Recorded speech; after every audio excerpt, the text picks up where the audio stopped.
So good evening. So this is how to make a section, no? So this is our reference plan. So if you can see, we have a section line. This is the section line. Okay. This is the section line or section AA prime, or sometimes it is called cross section, and this is our section through B or B to B prime, or since this is the longest side, sometimes it is called the longitudinal section. Okay, but first sample, no? Our A section or short or long or the cross section is traversing from this point to the property line, and then going to the door. So if you can see, we traverse or we pass the door, and then the patio or the sliding door to going to the patio. Okay, so now how to make a section. Of course, this is our elevation. So, and of course the form of the building should be the same with the section. Okay, so based on the section line, okay, this line. So first, okay, we pass the door. So the door, this is the door. So this is this thin line is the door.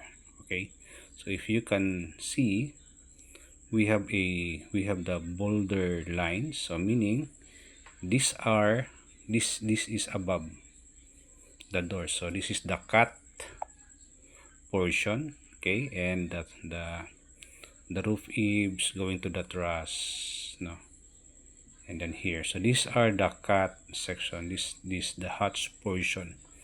So the hatch section, so if you observe that our arrow is going upward, so meaning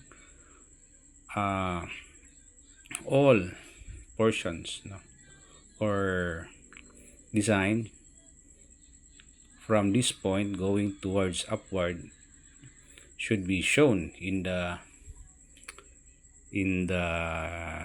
section. So meaning from this point, my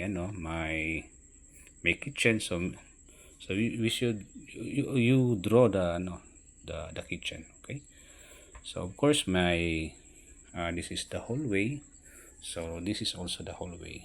Yeah. Okay, so and next is the patio or the sliding door. So in the section you should have your your door, sliding door.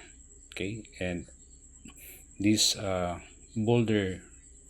bold lines or the hatch portion are the cut portion. Okay, this is above the imagine above the door. Okay, and of course the patio here, and this is if you have design, so you can put some designs. Okay, and then we have the 2-meter setback, this one, and the perimeter fence. Okay, so actually the details is you put some material, okay, specifications. Okay, so and then of course the apex line, the ceiling line, you should put the elevation heights, now the building height, and the finished floor plan, and the natural ground line.